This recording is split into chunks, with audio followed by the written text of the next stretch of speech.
okay? And we will see that the voltage that is produced in any of these phases, we are just concentrating on phase A, is due to the field flux and then something called armature reaction. And we'll see that later on. So right now we are just looking at the voltage induced due to the field flux. And as we said earlier, the rotor is oriented such that north pole and south pole, they are vertically oriented right below where the conductor density for phase A is maximum. So we can represent the flux density distribution produced by the rotor by what is called a space vector. Okay, and we will call it B sub f, and we will put an arrow on it. So what is a space vector? And that is shown in this diagram B at time t equal to 0 for the orientation shown in figure A is vertical over here. So this space vector represents a sinusoidal distribution at any given time, and wherever the peak of that sinusoidal distribution occurs, that's the orientation of that space vector, and the length of that space vector represents what the flux density is. So as you can imagine, at this time, let's call it time t equal to 0, the flux density distribution is is maximum over here, and therefore this B sub f space vector at this time is vertically oriented, and as this rotor turns, this space vector would rotate and keeping its length the same, because the peak of the flux density distribution is not changing. Only its orientation is changing. Only this north pole and south pole, they are moving as produced by the rotor here. All right. So the other thing we agreed in the last slide, that at this instant of time, with the rotor turning at certain speed, the voltage induced in phase A is maximum at this time. So if and the voltage that will be induced would be sinusoidal, because sinusoidally distributed flux density distribution is cutting the sinusoidally distributed conductor density distribution for phase A. So, but nevertheless, at this time, t equal to 0, the voltage induced in phase A is maximum, and that can be represented by a phasor along this real axis, because when at t equal to 0, if some voltage is maximum, then it is along the real axis. That's the convention. So we have EAF, which is the voltage induced in phase A due to the field flux. So that's the second subscript here, and the first subscript is for the phase A itself. So voltage induced in phase A due to field flux F. Okay. For field, we use this subscript F here. So, so if EAF is in this is shown like this, and this space vector representing the field flux density BF is vertical, then we can see that mathematically we can express EAF to be this space vector at time t equal to 0 times this induced voltage will depend upon the relative speed omega, and omega is, in this case, two-pole machine, same as the synchronous speed, which is 2 pi f, and some constant k sub f, which will depend upon the machine geometry, and this minus j shows up because EAF is lagging behind this space vector by 90 degrees. And how do you represent minus 90 degree lag, or lag by 90 degrees? By minus j. So that's the relationship that we see here between this phasor, which is EAF, and the space vector at time t equal to 0 over here. All right, so that's a very important relationship that we have to keep in mind. So we are done with one part of induced voltage, which is the voltage induced due to field flux rotating with respect to stationary stator windings. And we are just concentrating on phase A, and whatever happens in other two phases would be identical except 120 degrees displaced in space and time. All right. So now let's talk about the other reason for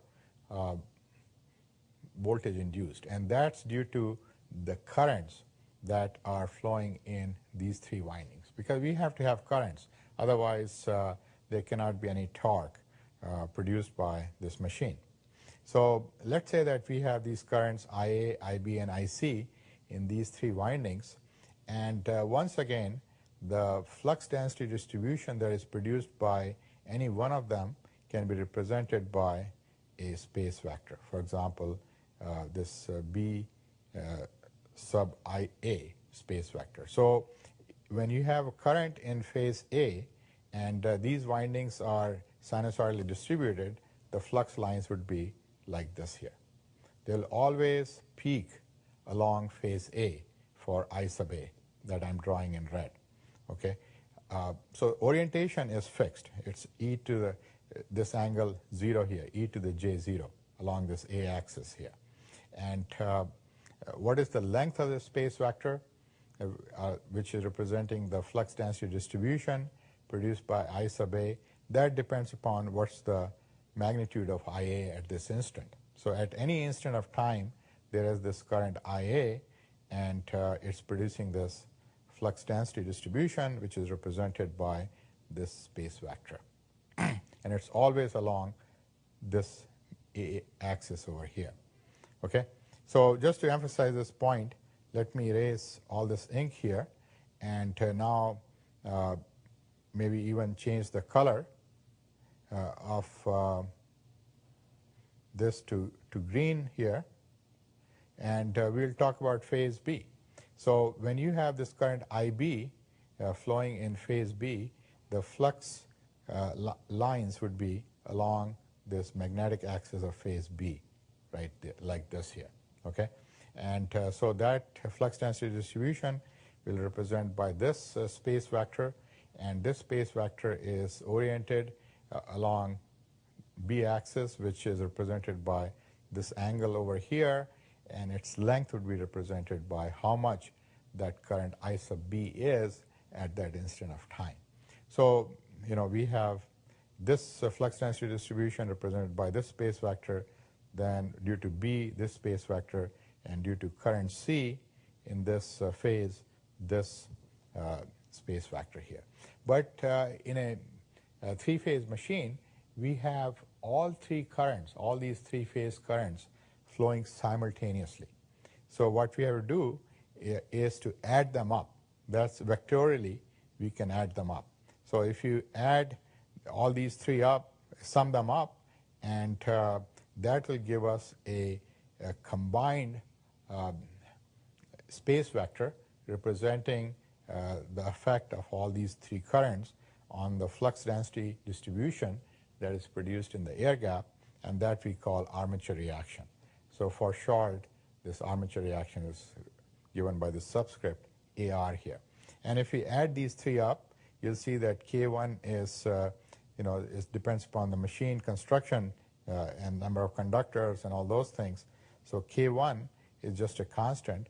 So it's this armature reaction adding all these three flux density space vectors we see is K1 times the current in each phase multiplied by its orientation. So IA and the orientation of phase A times IB at that instant of time times the orientation of phase B plus I sub C, current in phase C, times the orientation of phase C over here. So that's the armature reaction flux density distribution that we can very easily see here. Now continuing on with this armature reaction, let's say that at time t equal to 0, IA is given by this expression here. It's not peaking. It's given by this cosine omega t minus theta. So this IA in a phasor diagram can be represented like this over here, right? because at time t equal to 0, it's not maximum. It becomes maximum theta degrees later, so it's lagging behind this real axis by this angle theta over here. And similarly, if it's a balanced three-phase machine and operation is balanced, then IB is lagging behind IA by 120 degrees, and then IC is lagging behind by 240 degrees compared to IA over here, right? And but we just need to concentrate on phase A and the current in it. So IA is already drawn here, but now what we will do is we will substitute for IA, IB, and IC in this armature reaction flux density distribution space vector that we had evaluated earlier. So let's substitute IA, IB, and IC these values over here. So what it tells us is that once we do that, this armature reaction space vector has a constant amplitude over here, okay, which is given by this quantity in the bracket times this angle, and this angle rotates with omega t, with omega. So this is the omega, the frequency. Omega is 2 pi f, where f is the frequency of these currents over here. So this armature reaction flux density space vector rotates with this omega here, and that is plotted. See, at this time, if you look at this over here, this expression, you can see that this BAR space vector would be oriented at the same angle with respect to A axis here at this time t equal to 0 as this angle theta over here. So this theta and this theta, they are the same, okay? And so, it's very important to recognize that if IA is given by this mathematical expression, that it's not peaking at time t equal to 0. It peaks theta degrees later, and therefore it's represented by the space vector as shown here. I'm sorry, not space vector, by a phasor as shown over here. And similarly, we have IB and IC represented by these two mathematical expressions.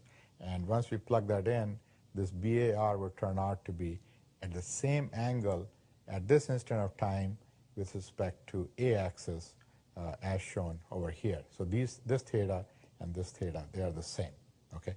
So the next thing we have to consider is what is the influence of this rotating MMF, because this, as time progresses, as these three currents change with time, you can see here that this MMF space vector, our flux density distribution space vector, is rotating.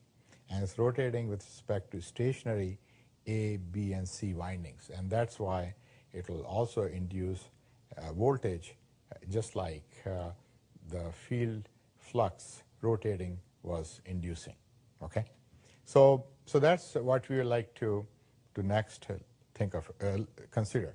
So we saw that we have this rotating space vector here, and because of this rotating space vector with respect to stationary winding in phase A, there will be an induced EMF, very similar to what we saw in case of field flux density rotating with respect to stationary phase A, B, and C windings.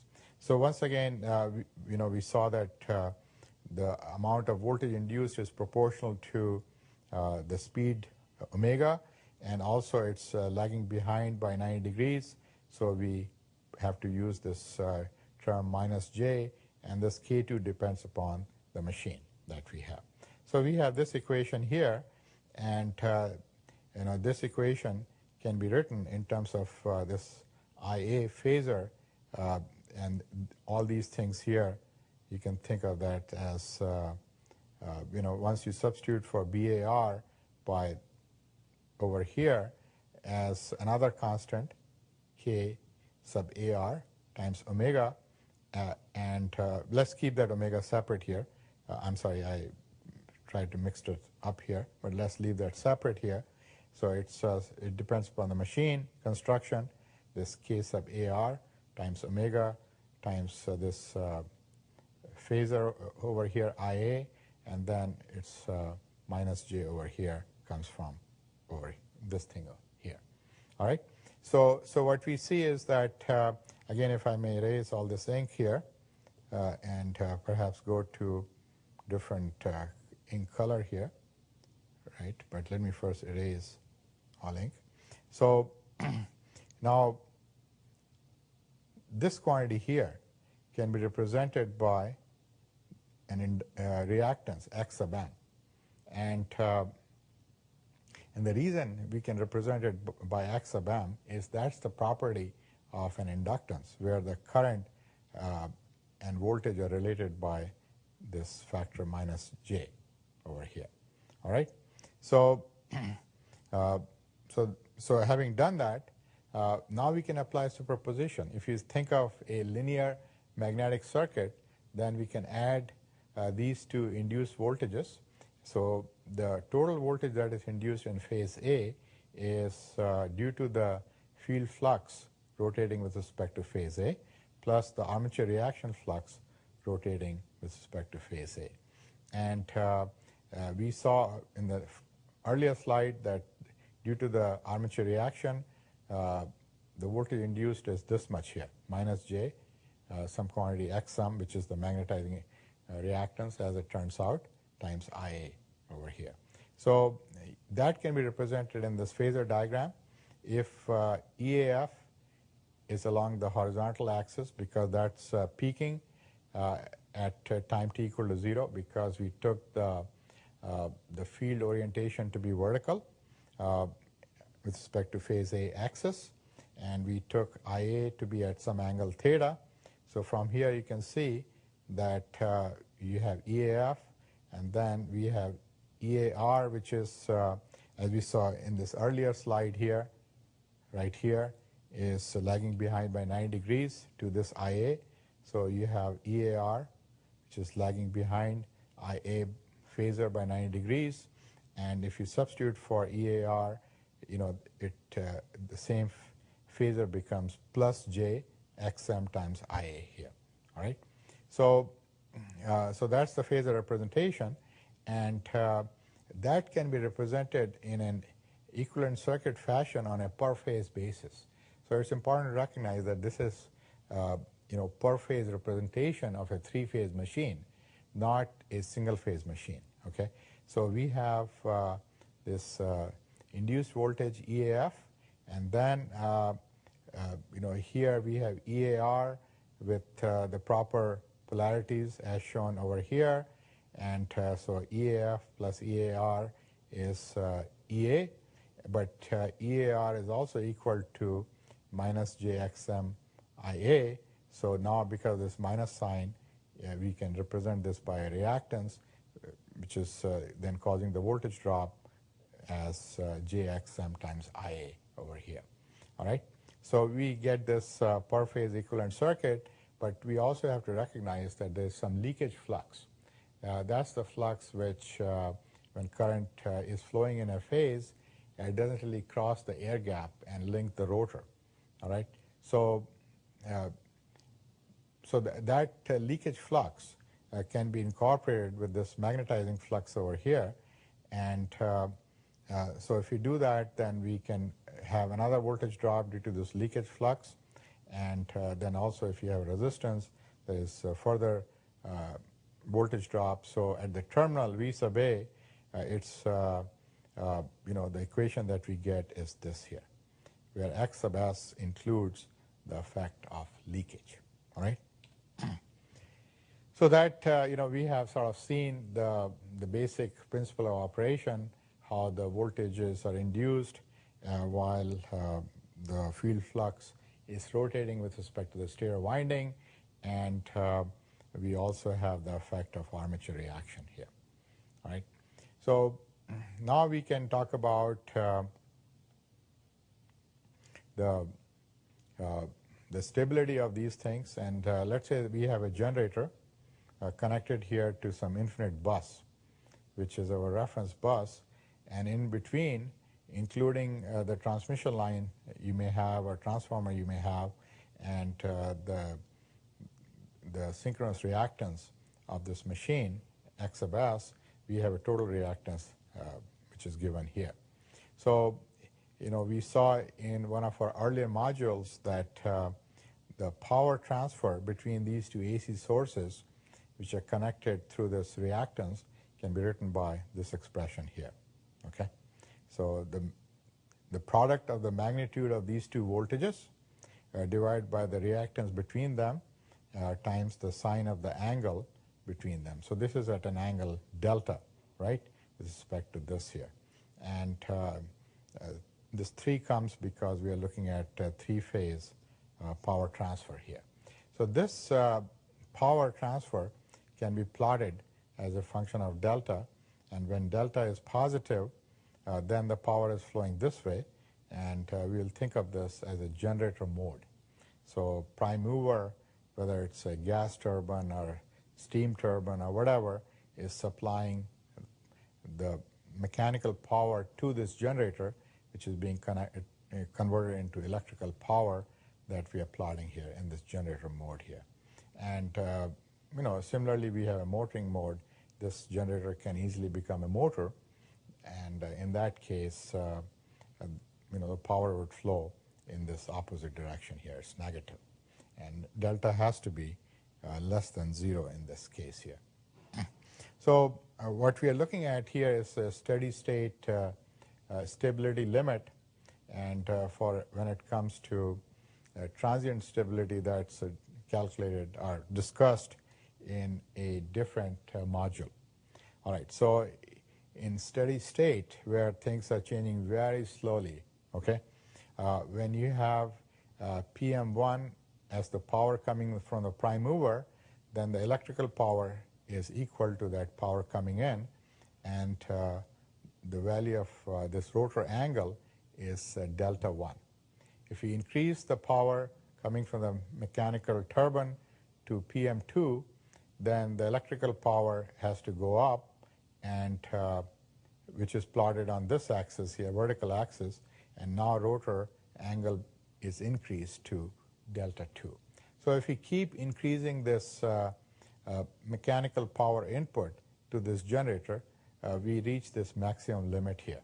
Okay, so at this maximum limit, as you can see, the rotor angle with respect to 0 degrees for the infinite or very large voltage source we saw earlier is 90 degrees. Okay, but if we try to, and this is also the mechanical power here, okay, at this point here, and that's being converted into this electrical power. But if we try to increase the mechanical power input to this generator from the turbine, then delta would increase and beyond 90 degrees. And as delta increases, you see that instead of electrical power increasing, actually it is decreasing here, right here. So now there is a difference between the mechanical power coming in, which you have increased beyond the beyond this level over here, whereas the electrical power being delivered by this generator has actually, has decreased or decreasing. So what's going to happen is that there's a mismatch, and this delta would increase even further, and eventually this system would go into, or this generator would go will go unstable, so to speak. Okay, and very large short circuit currents would flow, and to avoid damaging this generator, circuit breakers would trip it, will take it out from the electrical network. So that's called the steady state limit, stability limit, which is at delta of 90 degrees here as shown. Okay.